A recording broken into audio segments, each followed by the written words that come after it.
Now we are going to discuss a mechanism of biological nitrogen fixation by rhizobial bacterial cells present in root nodules of legumes.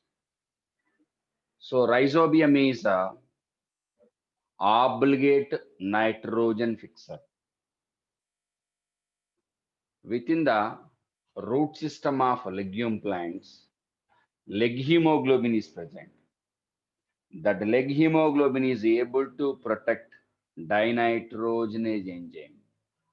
Dinitrogenase enzyme is sensitive to oxygen. So oxygen is having inhibitory effect on dinitrogenase. So to observe the presence of leg hemoglobin, we have to uproot the plant just before flowering. Only before flowering, we are able to visualize that pigment that imparts red or pink color to the root system. I think in your textbook, red color was given, or follow according to textbook, red or pink color. So that is actually able to give impart pink color. So legume, leg hemoglobin. Okay. So here, what about the mechanism of biological nitrogen fixation? And before that one, we have to discuss the mechanism of formation of root nodule.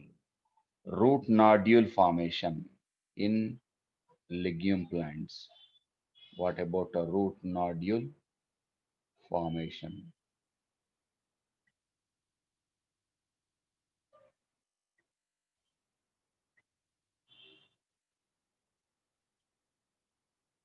Okay, root nodule formation in legume plants.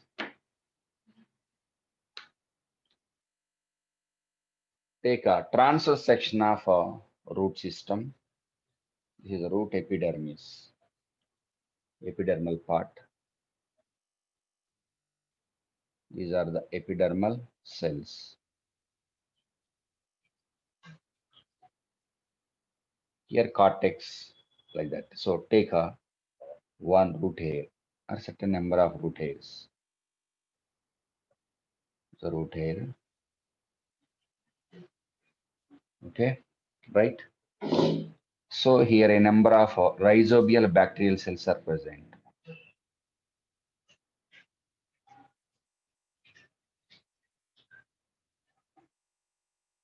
Okay, so to attract rhizobial bacterial cells, root is able to produce food materials. That food includes amino acids, flavonoids, carbohydrates. So basically, rhizobium is a free living bacterium which is able to survive in the soil as a saprophyte, basically a saprophyte, making symbiotic association with the so-called root system. Okay. So with the help of food, it is able to attract a certain number of bacteria which are compatible with the concerned one. Okay, right? So now all these rhizobial bacterial cells are accumulated on the surface of the root hair.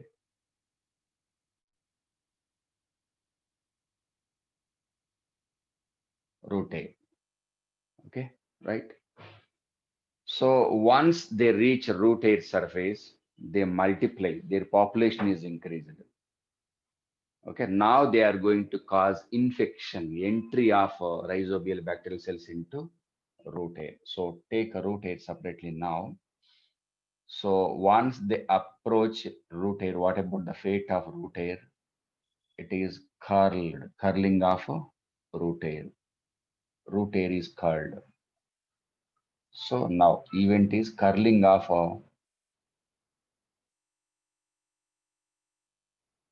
root hair, curled. Okay. So inside a plasma membrane is present. That is in living condition only.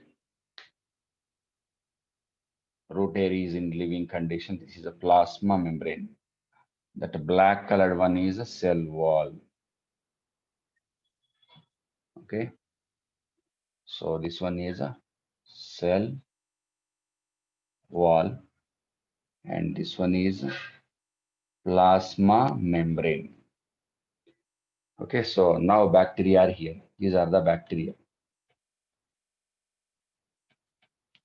So by producing a curling factor, root area is curled. Now they can secrete enzymes which are able to dissolve cell wall. Okay, so cell wall is degenerated, disintegrated.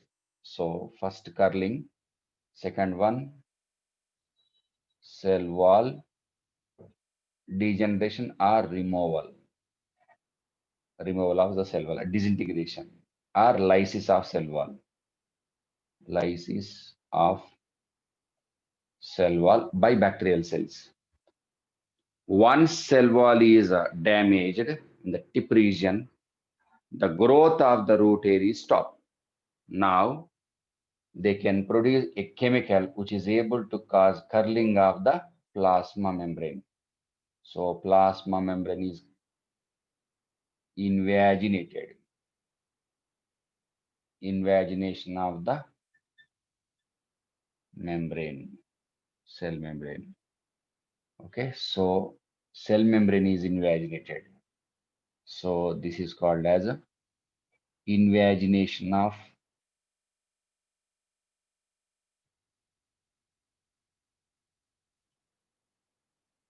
plasma membrane. And that invagination is called as a infection thread. That intracytoplasmic folding is called as a infection thread.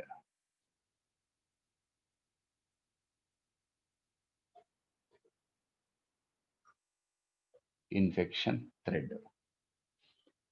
So infection thread is with the invading bacteria.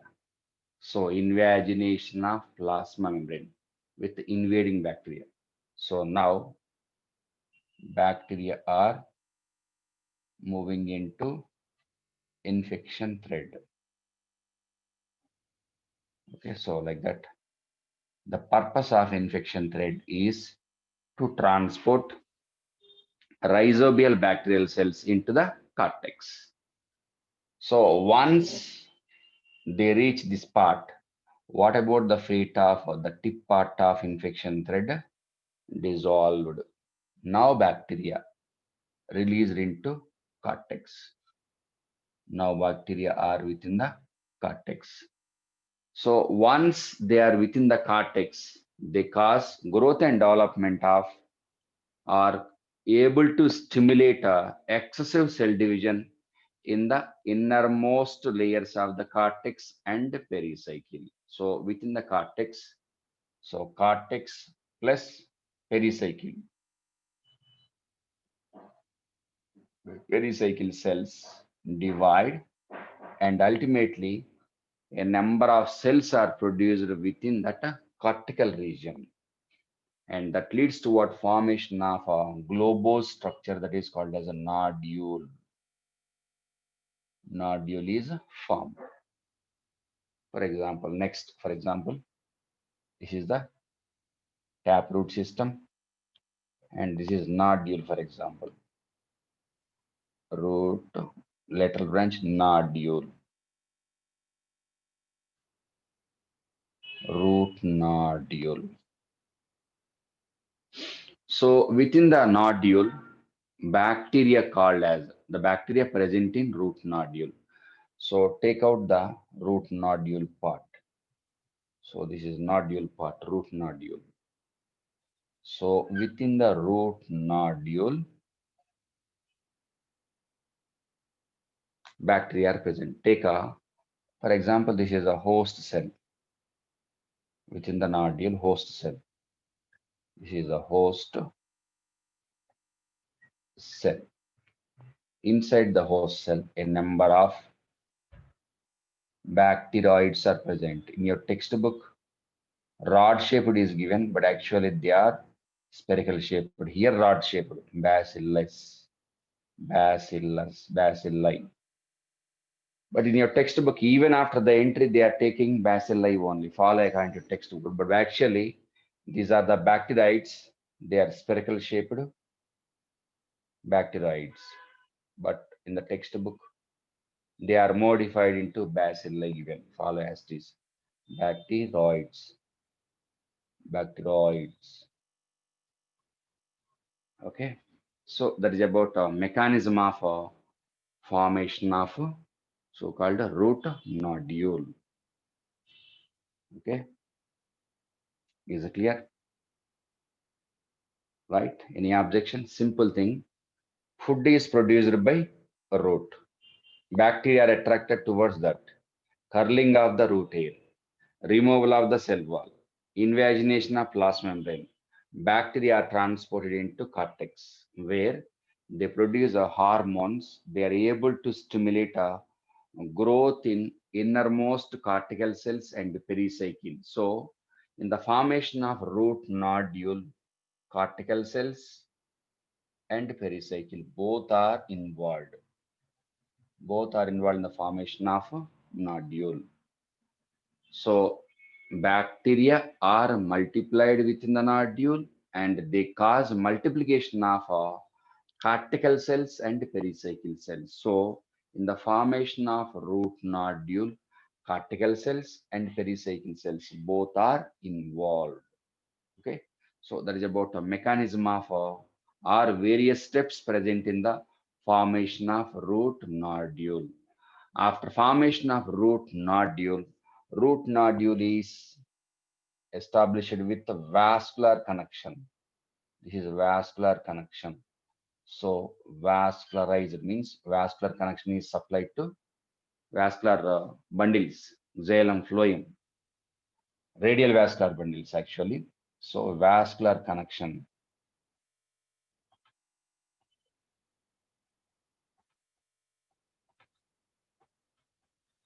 Okay, so vascular connection is given to root nodule to supply food material and to take up a fixed form of nitrogen from the nodule. So rhizobium is endosymbiont, obligate endosymbiont inside the cortical cells, inside the host cells. So rhizobium is that rhizobium is here I'm writing rhizobium is obligate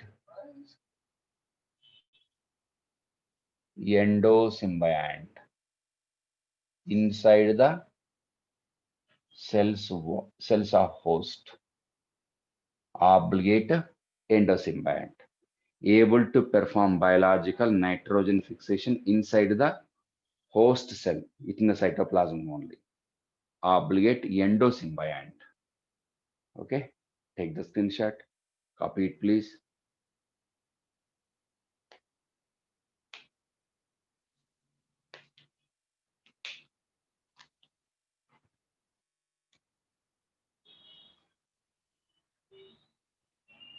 Okay, now I'm erasing the board. Right? Yes, any objection? What happened? B Raju, what happened? Text me please. If I unmute, some people are by mistake they are creating nuisance.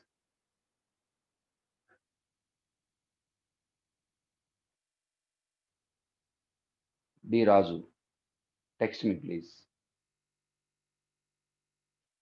Okay, copy it please. Now I am erasing the board.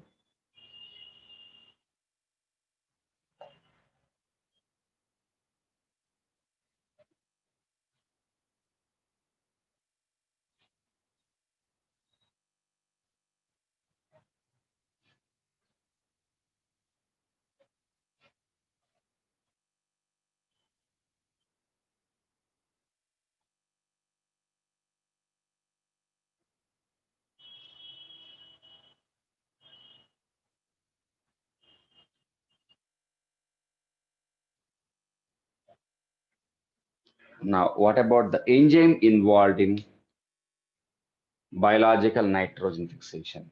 So enzyme required. So N triple bond N is reduced into ammonia by dinitrogenase.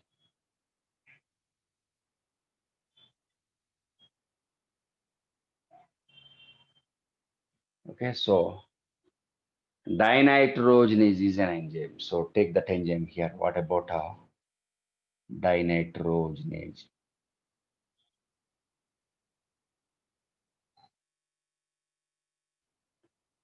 Okay, so what about dinitrogenase? What is dinitrogenase enzyme? It is a conjugate or holo or compound enzyme. It is not simple enzyme. What is that? A compound enzyme or holo enzyme? So here two parts are present. One is protein part. This one is apo enzyme. Apo enzyme. So this one is a protein part, and this one is non-protein part. Non-protein part. So it is a cofactor. What are the cofactors? Molybdenum, iron. Okay. So here cofactor is molybdenum and iron. So this enzyme is a metalloenzyme. 1 minute, hang on, please. Metalloenzyme. 1 minute, hang on, please.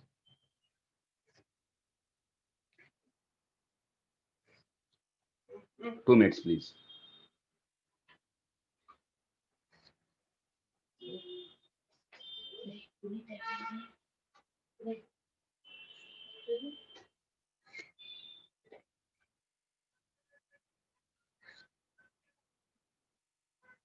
2 minutes, please.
Okay, sorry for the interruption. So it is a conjugate enzyme, and this enzyme is also called as a metalloenzyme. It is a metallo.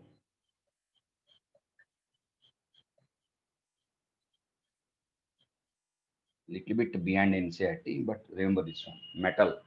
Metal ion cofactors.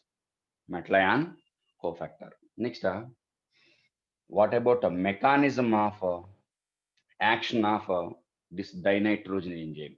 So before that one, we should know what about the difference between enzyme, dinitrogen enzyme in bacterial cells in bacteria outside the host, outside the host.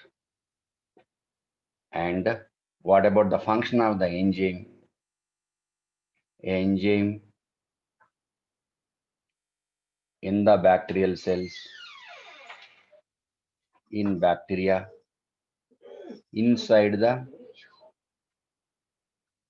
host, inside host. So what about the role of enzyme? Both are able to produce, means bacteria outside the host, inside the host. Definitely able to produce dinitrogen enzyme, but what is the difference between enzyme present in the bacteria if it is outside, if it is inside? So if the bacterium is outside, dinitrogenase enzyme is non-functional.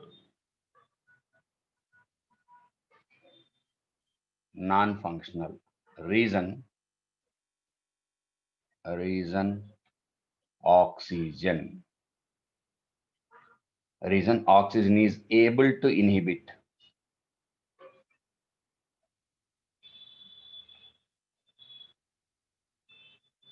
Able to inhibit it. Okay, so aerobic conditions. Aerobic conditions making the enzyme non-functional. Okay, and what about the enzyme? If it is inside the host, that enzyme is functional. Enzyme is now functional. Now enzyme is functional. Okay, so what type of conditions required? Anaerobic conditions. Anaerobic condition making the enzyme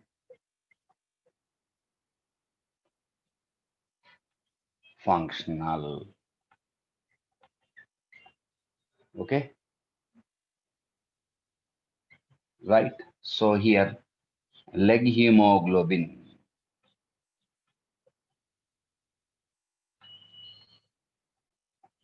is O2 scavenger. O2 scavenger, able to reduce O2 concentration in the area where bacterium is present. So if it is outside the host, aerobic respiration. If it is inside the host, anaerobic respiration by bacteria. Okay, so that's about characteristics of rhizobial cells and the role of enzyme. That is about the function of the enzyme. Okay, right? And tomorrow we will see the mechanism of leg hemoglobin is coming from host, but according to some other textbooks, it is produced by both bacteria and host. But actually, it is produced by legume plant. But go for if leg hemoglobin means produced by mainly host and some extent concerned bacterium. Okay, we will see remaining part mechanism of biological nitrogen fixation tomorrow. Okay, bye. See you. Take the screenshot, copy it.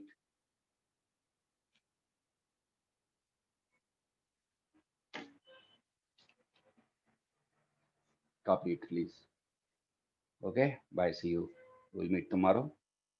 Bye. See you.